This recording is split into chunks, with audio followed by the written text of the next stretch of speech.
very arranged music. You know, it's quite a lot of layers to the music itself. So it's very difficult to kind of do open versions and jam. You know, like rearrange them for live purposes. But of course, on the album there's been a lot of choirs and live instruments or acoustic instruments being used.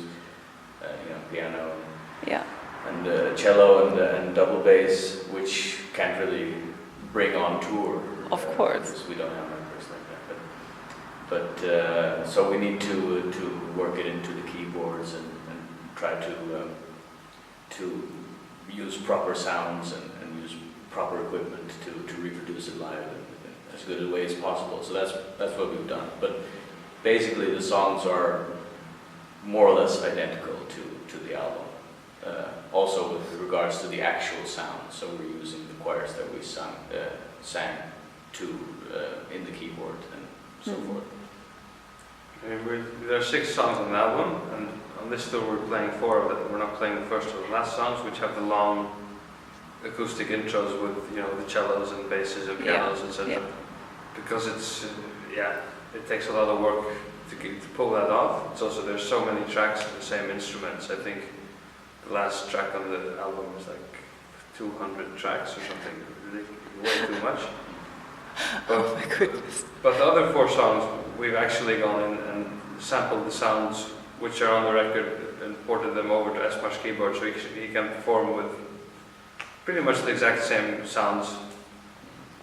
And that works really well, I think. Yeah.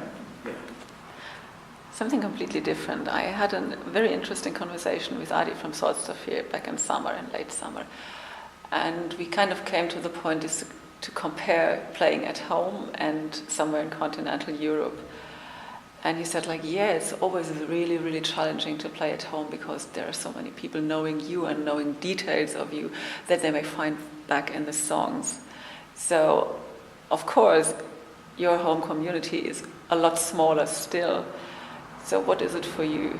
Is it a big challenge, or is it like feeling comfy at home, playing at home? I think we have a special angle to playing at home because it's we can't do much more than 1 concert a year at home. It doesn't make much sense. The demand is not as huge as for, you know, pub bands or dance bands and that stuff.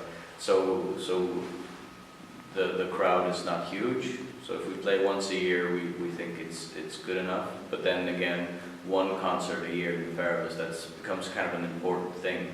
Yeah. And it's actually been almost 3 years since we played in the Faroes with proper setup. We played some acoustic stuff and sea cave stuff, you know. But so it's always a special thing for us, and it's a kind of self-inflicted pressure in some way, because we really want to,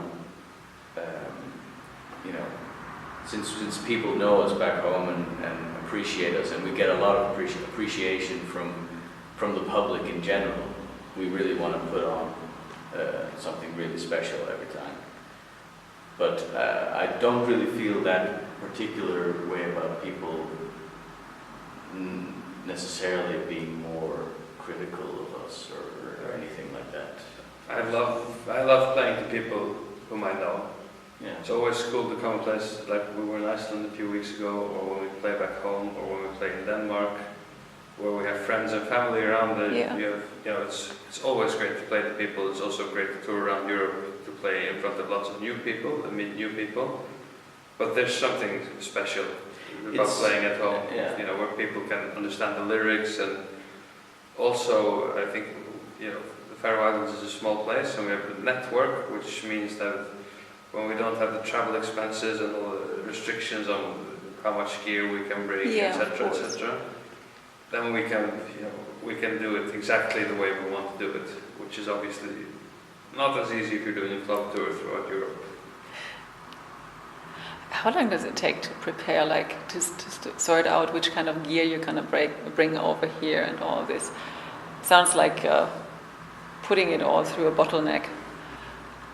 We actually have a very, very small, simple setup that we always use. It's more about, So it's established process.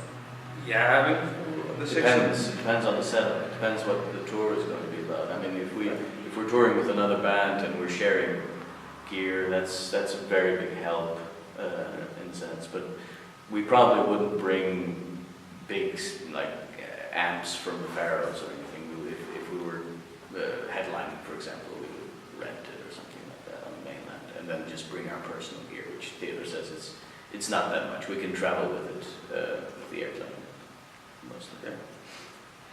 So using the home language, I've spoke to a lot of Finnish bands using Finnish for their lyrics, and some were like, it's really, really important to be completely understood and comprehended what we're saying and what we're singing. And then, of course, it pulls some kind of extra pressure because people seem to look a bit deeper into you. Is this, besides, of course, the cultural part that plays a big role in your lyrics, is this kind of a reason to stick with it also? Yeah, definitely. It's the main reason.